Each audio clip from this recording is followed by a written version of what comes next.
नबी का मकाम यह है कि वो अल्लाह से डायरेक्ट पढ़ते हैं।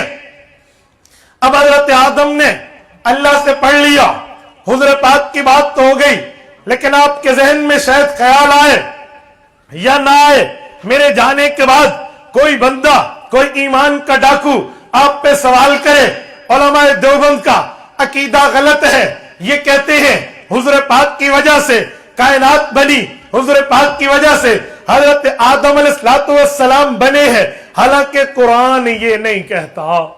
शायद वो आपको कहे कि इन्हें फोबिया होता है ना हदीस और कुरान को एक दूसरे के मुखालिफ दिखाने का, शौक होता है कि कुरान और हदीस को एक दूसरे के अपोजिट लाओ। वो कहेंगे 27वां पारा दूसरा सफा, रब्बे कायनात ने फरमाया वमा खलक़तुल जिन्ना वल इंसा इल्ला लियअबुदून, इबादत के लिए जिन्नो इंसान को पैदा किया, इबादत के लिए कायनात को मारा से वजूद में लाया, इबादत के लिए कायनात पैदा हुई है। का कुरान कहता है इबादत के लिए कायनात पैदा हुई, हदीस कहती है हुजूर की वजह से कायनात पैदा हुई, लिहाजा देवबंदी उलमा गलत कहते हैं, हम कुरान मानेंगे हदीस को नहीं मानते। हम वो नहीं है, हम वो नहीं है। याद रखो सावन के अंधे को हर चीज सब्ज नजर आती है। हाँ हाँ, उलमाए देवबंद को रब ने इल्म से नवाजा है, अकल से नवाजा है, सोच से नवाजा है, फिरासत से नवाजा है, लिल्लाही तकवा तहारत तज़किया से नवाजा है। उलमाए देवबंद वो है जिनके पास उलूम के पढ़ने की दरसगाह है, उलूम समझने की खानकाह है।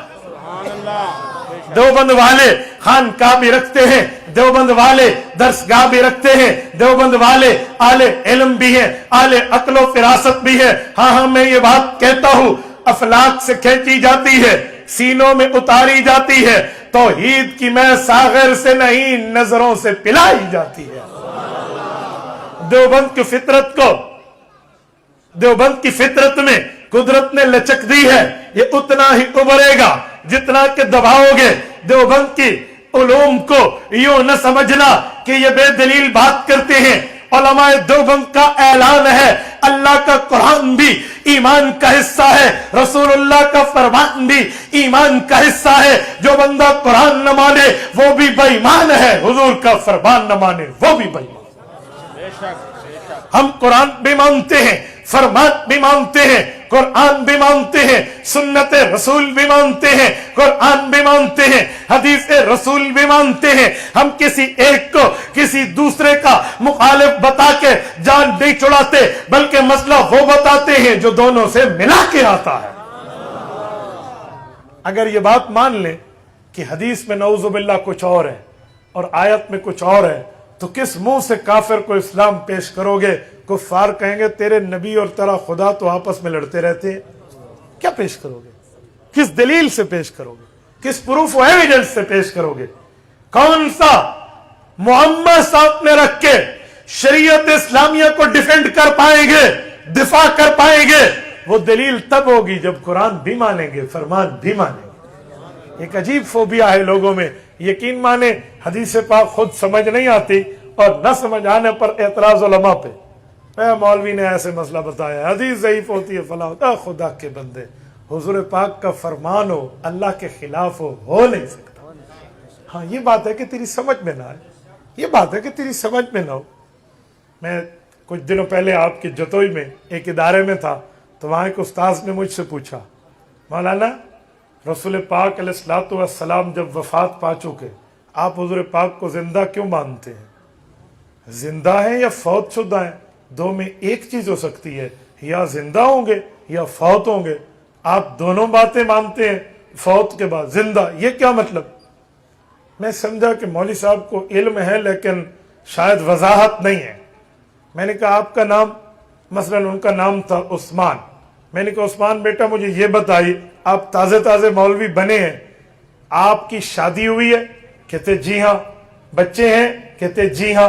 मैंने कहा बच्चे का नाम क्या है? कहते हैं अली। मैंने कहा आप अली के अब्बू हैं? कहते जी हाँ। मैंने कहा आपके अब्बू का नाम क्या है? कहते उमर। मैंने कहा आप उस उमर के बेटे हैं? कहते जी हाँ। मैंने कहा दो बातें, तुम अब्बू हो या बेटे हो? नहीं समझे, अब्बू हो या बेटे हो? इधर कहता है अबू, उधर कहता है बेटा हूं, ये दो चीजें मुझे समझा दे। कहते हैं मौलाना अपने बाप का बेटा हूं, अपने बेटे का बाप हूं। मैंने कहा चीज एक है, निस्बतें दो हुई तो दो दो सच्चे, तेरा अकल नहीं काम करता। फौत दुनिया के लिहाज से हुए हैं, जिंदा कब्र के लिहाज से है। नारे तकबीर, अकीदा हयातुन नबी, अकीदा हयातुन नबी, मौलाना मुफ्ती अब्दुल वाहिद कुरैशी साहब। वजह यह है कि बंदा पूरी बात समझे।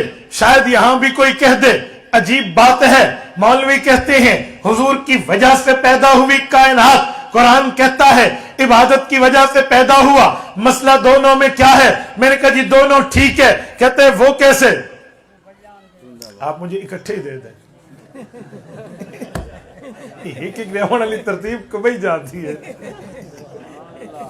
मेरे भाई का मैं इखलास पर शक नहीं करता, कहीं आप उन्हें गलत कहें, मैं उन पे एतराज नहीं करता, मैं वैसे ही कह रहा हूं। तवज्जो, ये तो बहुत अच्छे हैं जिनने हाथ में हदिया दिया है।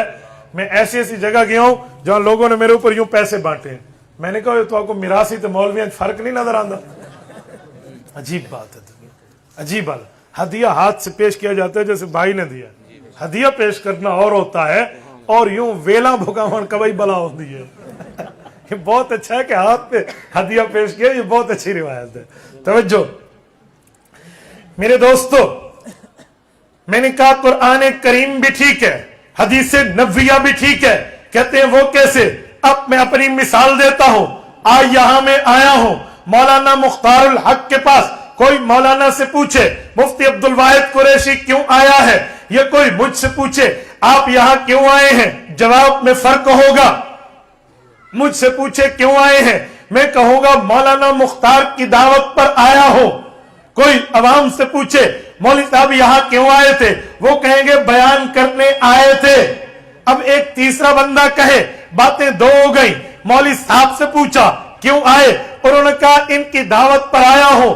लोगों से पूछा क्यों आए, उन्होंने कहा बयान के लिए आए हैं। बातें दो हो गई, हम नहीं मानते।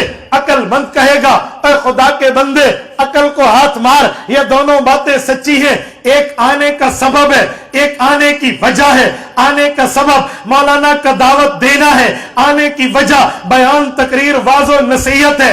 वजह और होती है, सबब और होता है। सबब भी सच्चा है, वजह भी सच्ची है। मैंने कहा सुनो हुज़ूर पाक का फरमान, ये हुज़ूर पाक का फरमान भी सच्चा है, अल्लाह का कुरान भी सच्चा है। बन दुनिया में लोगों की पैदाइश का सबब हुज़ूर पाक की जात है, पैदाइश की वजह अल्लाह की इबादत है। हदीस भी सच्ची है, आयत भी सच्ची है। تبارك الذي نزل الفرقان على عبده ليكون للعالمين نذيرا